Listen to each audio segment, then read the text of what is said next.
Hello! Magandang buhay at magandang araw po para sa ating lahat. Ngayon nga po ay pag-uusapan na natin ang episode 17 ng Init sa Magdamag. Kaya kung kayo po ay bago lamang dito sa ating channel, huwag na po kayong magdalawang isip pa at isubscribe at i-click ang notification bell para lagi po kayong updated sa ating mga bagong upload. Siya nga po pala, kung kayo po ay palaging nadalaw dito sa ating channel, gusto ko pong magpasalamat ng husto sa inyong suporta. Magsisimula na po tayo sa ating kwento.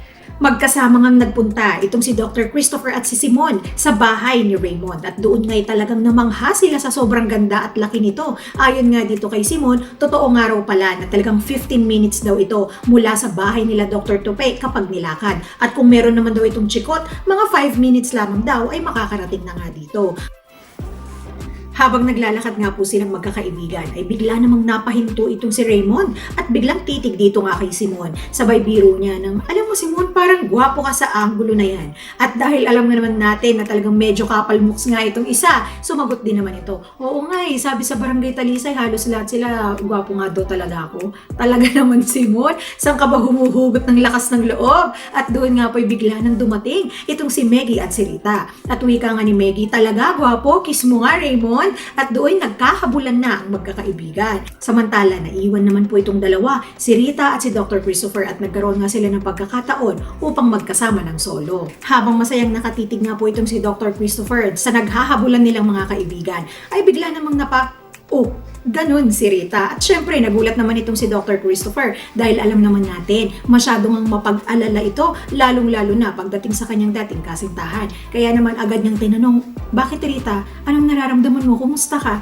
Sumagot naman itong si Rita at habang hawak niya nga ang kanyang tiyan, ay sinasabi nga nito kay Dr. Christopher na parang may gusto yatang makisali sa habulan. At do'y sinabi nga niya na talagang medyo malikot ng araw itong si baby nitong nakaraan. Napangiti naman itong si Tupe at nakatitig nga sa tiyan ni Rita na tila ba'y gusto niyang mahawakan at maramdaman nga ang likot ng kanyang anak. Doon nga'y hindi na nagdalawang isip si Rita at sinabi nga niya, sige okay lang. At sa unang dampingan ng kamay ni Christopher, talagang naramdaman niya ang lubos na kasiyahan. At doon nga'y napasarap na rin ang kwento itong si Rita sapagkat unang sinabi nga niya, mukhang happy si baby dahil nga dito sa bagong lugar na pinuntahan daw nila. At doon nga'y napangiti itong si Dr. Christopher. Dagdag pa nga ni Rita, masaya ka ba Andrew? Kaya naman nang sinabi nga ni Rita ang pangalang Andrew, hindi naman napigilan ito Pe na magtanong, Andrew, yun bang pangalan ng baby? Sumagot naman itong si Rita na ang ibig sabihin nga daw ng Andrew kasi ay strong. Kaya ayon nga kay Tupe ay napakaganda daw ng pangalan at bagay na bagay nga daw ito sa baby ni Rita. Hindi rin nagtagal ay talagang napatuloy ang kwento ni Rita sapagkat talagang nag-e-enjoy siya. Talagang ayon nga sa kanya ang likot-likot daw ng anak nila ni Peter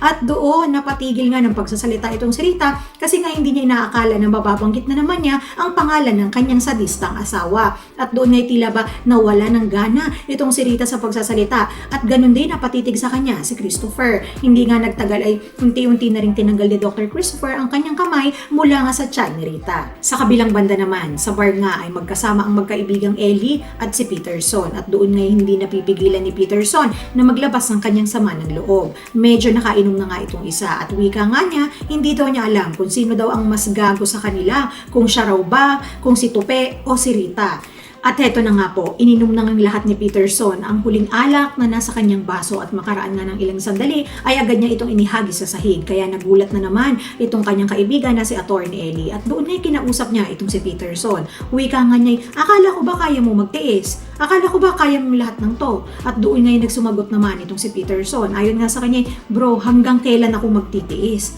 Para daw siyang talagang hindi makahinga at para daw siyang nalulunod sa tuwing naiisip niya nga raw na magkasama itong si Dr. Christopher at ang kanyang asawa na si Rita. Ngunit pinakalma naman siya ni Attorney Ellie at ayon nga sa kanya, bro, 1 buwan pa lang kayong magkahiwalay ni Rita. Bigyan mo naman ng space yung sarili mo. Baka nga naman daw sa mga pagkakataong iyon ay ma-realize na nga ni Rita at humuhupa na nga ang galit niya dito. Doon nga'y pinipilit niyang kumalma ang kanyang kaibigan na si Peterson dahil nga umiiyak na nga ito talaga ng husto. Pag-usapan naman po natin itong lovebirds na si Hana at si Kiko. Isang gabi nga po ay nagsasara na ng kanyang shop itong si Hana at pinatay na niya lahat ang kanyang mga ilaw.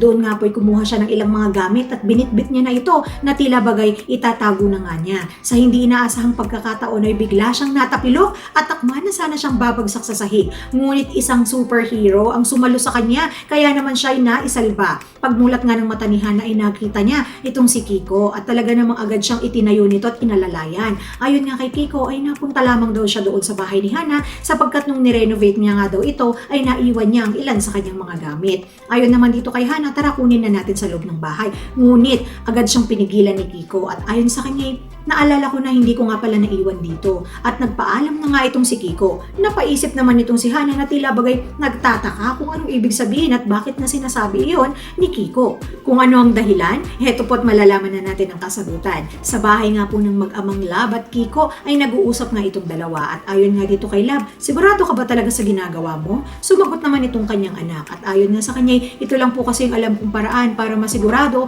na talagang ligtas si Hana. Kahit daw malayo siya ay masaya na nga raw siya na nababantayan niya ito at mailayo nga daw sa kapahamakan.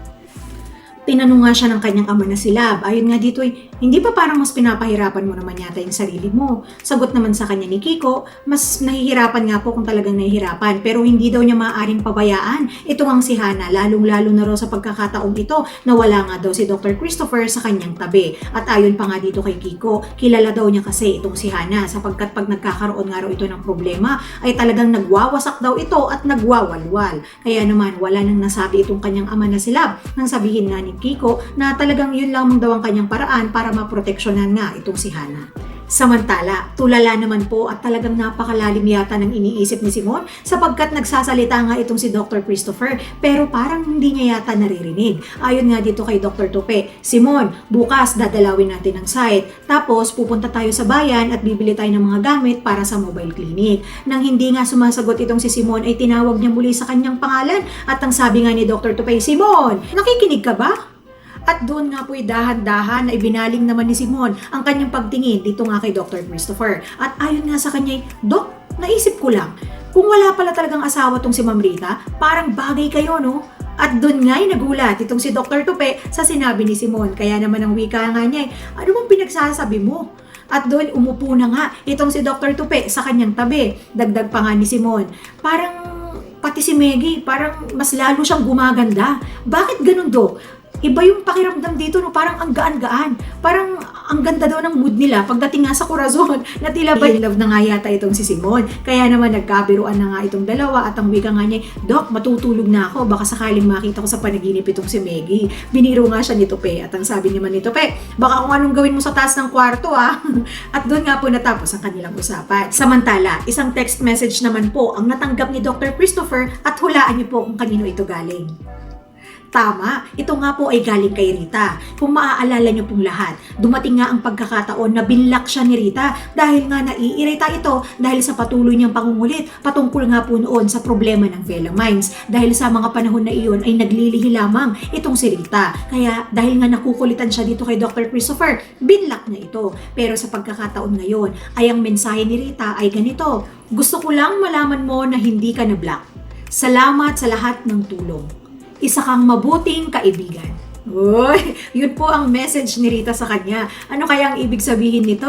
Talaga namang hindi napigilan ni Tupe ang mapangiti. At sa pagkakataong ito, madalas na kaya silang magkakausap? Magkakaroon na kaya ng lakas ng loob muli itong si Dr. Christopher upang kumustahin nga lagi itong kanyang iniirog na si Rita? Malalaman po natin yan sa mga susunod pang eksena. Samantala sa pagpapatuloy nga po ng kwento, isang gabi nga po sa bahay ni Raymond na may Carino ay masaya na nga nagpapahinga itong si Rita. Nang biglang pumasok sa kanyang kwarto ang kanyang mga kaibigan na si Meggie at Raymond. Ayon nga sa dalawa ay hindi raw kasi sila makatulog kaya naisipan na nga lang nila na kulitin muna itong si Rita. Doon nga'y kinumusta ni Meggie itong kanyang kaibigan at ayon naman kay Rita ay masaya na nga raw siya. Pero seryoso, wika naman ni Raymond, kumusta ka na talaga? Sinagot naman po sila ni Rita at ayon nga sa kanya hindi daw niya masasabi na talagang okay na raw siya sapagkat hindi pa rin daw niya talaga maiwasan na bumabalik sa kanyang alaala ang mga ginawa nga sa kanya ng kanyang sadistang asawa na si Peterson. Ayon nga sa kanya, hindi man daw ito madali sapagkat punong-puno nga raw talaga siya ng takot at pangamba. Ngunit naisip nga daw niya na pagkatapos nga daw ng lahat ay hindi naman daw makatarungan na paulit-ulit siyang matakot dito. Dahil nga nabugbog na nga raw siya, hindi naman daw tama na laging dun na nga lang ang kanyang isipin. At hindi naman daw tama kung yun daw ang palagi niyang iisipin. Kaya sabi naman ni Raymond, we always have a choice. At sagot naman ni Rita. At ang sagot naman po ni Rita, and I choose to rise above all this. Doon nga idagdag pa niya sa kanyang sarili na talagang hindi na nga raw siyang iiyak pang muli. Dahil mahal na mahal nga raw niya itong si Baby Andrew. At syempre, hindi naman magpapatalo ang kanyang mga kaibigan. Sapagkat nangako rin ito habang hawak nga nila ang tiyan ni Rita ay nagsalita rin itong si Maggie. Ayon nga sa kanya, ipinapangako daw niya na talagang sasamahan niya ang kanyang inaanak sa kahit anong laban nga daw ng buhay. At doon naman syempre, nagsalita rin itong si Raymond at nangako nga. At ang sabi naman po ni Raymond, ipinapangako daw niya na talagang hahanap daw siya ng poging-poging boyfriend. Ayan, napakaganda talaga ng pangako ni Raymond. At doon nga po yung nagtawanan na naman ang magkakaibigan. Pero seryoso nga daw, wika naman ni Raymond, talagang ibibigay nga daw din niya ang lahat para sa kanyang inaanak. Kumbagay, i-spoiled niya raw ito. Dagdag pa nga niya, talagang hindi na daw niya kinakailangan pang makipagkumpetensya kay Maggie sapagkat alam naman daw talaga niya kung sino daw ang winner at sarili niya nga ang kanyang tinutukoy. Doon nga po yung nagyakap-yakap na naman ang magkakaibigan na tila bagay napakasaya ng kanilang samahan. Mukhang nakaka-move on na nga po talaga itong magkakaibigan, lalong-lalo na itong si Rita. Magtuloy-tuloy na po kaya ang maganda niyang sitwasyon? Malalaman po natin yan sa mga susunod na eksena ng Init sa Magdamag. Abangan nyo lamang po ang part 2 dahil siguradong sigurado ako na ma-excite kayo dahil may pasabog na balita itong si Rita. Abangan nyo lamang po yan at magkita-kita po tayong muli.